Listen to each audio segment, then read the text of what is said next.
Merci Monsieur Le Déaut. Mon intervention se situera dans le droit fil de celle de Cédric Villani, dont je partage la totalité de l'expression.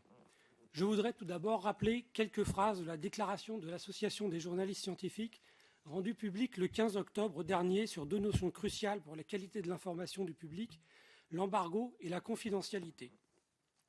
L'embargo est une pratique que nous approuvons.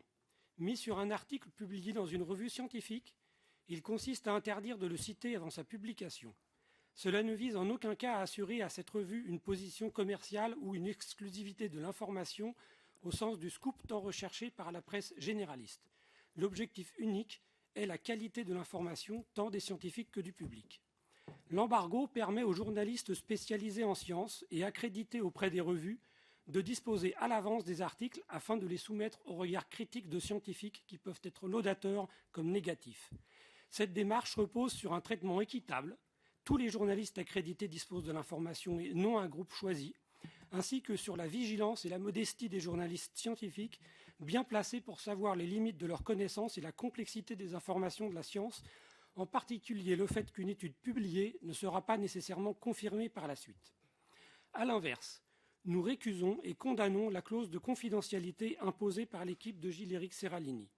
Celle-ci consistait à fournir à quelques journalistes sélectionnés l'article en leur réclamant en contrepartie de ne pas recueillir l'avis d'autres scientifiques sur cette étude, ce qui visait clairement à obtenir une présentation biaisée, dénuée de tout regard critique ou simplement compétent. C'est pourquoi cette clause fut dénoncée en France, mais aussi en Europe par l'Union européenne des associations de journalistes scientifiques et ailleurs dans le monde, comme contraire aux bonnes pratiques résultant de concertation entre le monde scientifique et celui des journalistes spécialisés. Permettez-moi de compléter cette déclaration de quelques remarques. 1. L'expérience le prouve, lorsque la science est bonne, il n'y a pas de scoop. Pas d'information exclusive accordée à un journal ou à un journaliste par les chercheurs ou les revues scientifiques. L'information est distribuée équitablement, les embargos sont respectés et la confidentialité telle qu'elle a été exigée par le professeur Serralini est refusée. Cette bonne pratique, convenue et codifiée entre journalistes spécialisés en sciences et le monde de la recherche, promeut la qualité de l'information, décourage le sensationnalisme comme la déformation des faits. 2. Ce fut le cas pour les découvertes importantes annoncées ces 20 dernières années. Le séquençage du génome humain, la découverte de planètes autour d'autres étoiles que notre Soleil, la découverte du boson de Higgs, les avancées en sciences du climat, il serait possible de citer des dizaines d'exemples. Pourtant, à chaque fois, des centaines de journalistes spécialisés en sciences, accrédités auprès des meilleures revues scientifiques, disposaient souvent une semaine à l'avance des études qui allaient être publiées. Tous ont respecté l'embargo et tous ceux qui l'ont pu ou voulu ont utilisé le temps ainsi rendu disponible pour améliorer leurs articles, notamment en interrogeant d'autres scientifiques que les auteurs sur le sens ou les limites des faits d'expérience, des observations et des interprétations théoriques.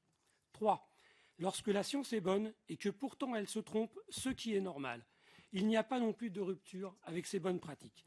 Ce fut le cas avec l'affaire des neutrinos plus rapides que la lumière de l'expérience Opera du CERN et du Gran Sasso en Italie l'an dernier. Les journalistes qui l'ont souhaité ont pu, dès les premiers articles publiés, contrebalancer l'annonce faite par des critiques émises par d'autres physiciens et rappeler surtout à leurs lecteurs ou auditeurs qu'une telle mesure ne serait considérée comme fiable qu'après sa reproduction par un dispositif expérimental différent. 4. Lorsque la science est bonne, le fait qu'elle touche des sujets porteurs d'enjeux sociaux forts et donc de polémiques possibles ne contredit pas cette règle ni ses bonnes pratiques. Lorsque des spécialistes de l'INRA publiaient, le 30 mars dernier dans la revue Science, une expérience dévoilant les effets néfastes de certains insecticides agricoles sur les abeilles, même à très faible dose, ils respectent ces règles et bonnes pratiques sans chercher à organiser un coup médiatique avec l'aide de quelques journalistes pour, par exemple, contrebalancer le lobbying des industriels de l'agrochimie. 5. La rupture d'avec ces règles et bonnes pratiques par l'équipe du professeur Serralini fut particulièrement brutale.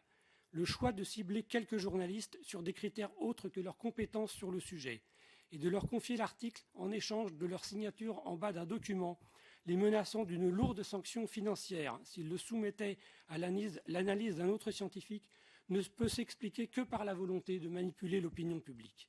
Aucun des arguments avancés pour justifier une telle action ne peut être accepté. Il faut souligner que si certains journaux et journalistes ont accepté ce deal mortifère pour la qualité de l'information, d'autres l'ont refusé ou dénoncé au nom même de cette qualité.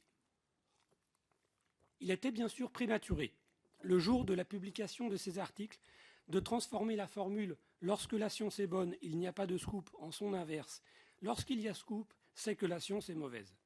Toutefois, il est assez éclairant de mettre en regard ce que cette rupture avec les bonnes pratiques a permis au professeur Seralini d'obtenir, à savoir des articles de presse et des reportages télévisés et radio totalement laudateurs, n'ayant observé aucune faille dans le dispositif expérimental, ni aucune faiblesse dans l'interprétation et la présentation des résultats, avec les critiques très vives et très argumentées de son étude faite par les spécialistes du HCB et de l'ANSES. Les exercices délicats de rétropédalage, que l'on a pu lire par la suite dans certains organes de presse, font malheureusement penser à ce vieil et cynique adage de notre profession, une désinformation plus un démenti égale 2 articles. Il est pour le moins regrettable que la stratégie de communication du professeur Seralini ait efficacement contribué à cette situation. 7. Aujourd'hui, après la publication des analyses précises de l'ANSES et du HCB, il semble clair que l'étude du professeur Seralini pose une question redoutable. Est-elle seulement médiocre dans sa conception qui interdisait d'espérer des réponses robustes aux questions posées, et dans sa présentation, dont le texte de l'article qui fait le silence sur les résultats mêmes de l'expérience qui contredisent les conclusions des auteurs? Où a-t-on affaire à ce type de publication identifié par l'historienne des sciences Naomi Oreskes dans son livre Marchand de doute? Sur le risque sanitaire du tabac, comme sur l'évolution du climat, des scientifiques ont délibérément distordu la présentation de faits pour duper l'opinion publique, a-t-elle démontré. La France n'est pas exempte de telles dérives, comme l'ont montré des publications de 2005 et de 2007 de Vincent Courtillot de l'Institut de physique du globe de Paris, paru dans la revue Earth and Planetary Science Letters. Publication réfutée par le professeur au Collège de France Édouard Barre, qui a montré qu'elles étaient fondées sur une erreur monumentale de calcul, joliment baptisée par des scientifiques américains « erreur de la Terre noire et plate ».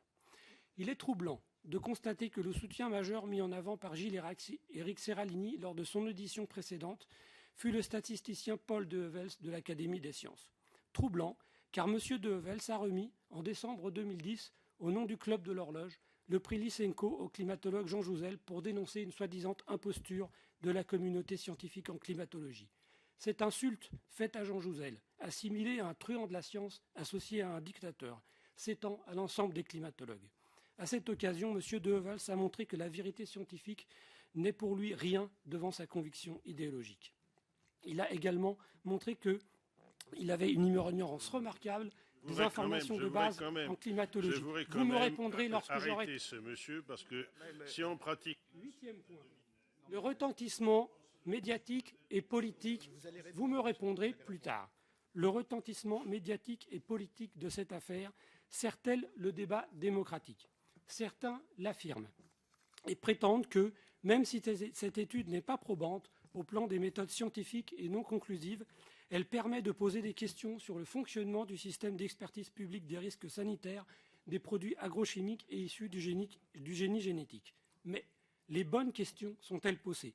Les risques sanitaires, mais aussi économiques, sociaux, agronomiques et environnementaux des herbicides au glyphosate et des plantes génétiquement modifiées pour les tolérer, sont-ils bien représentés par des images de rats affligés de tumeurs géantes dont le lien avec ces deux éléments n'est pas démontré?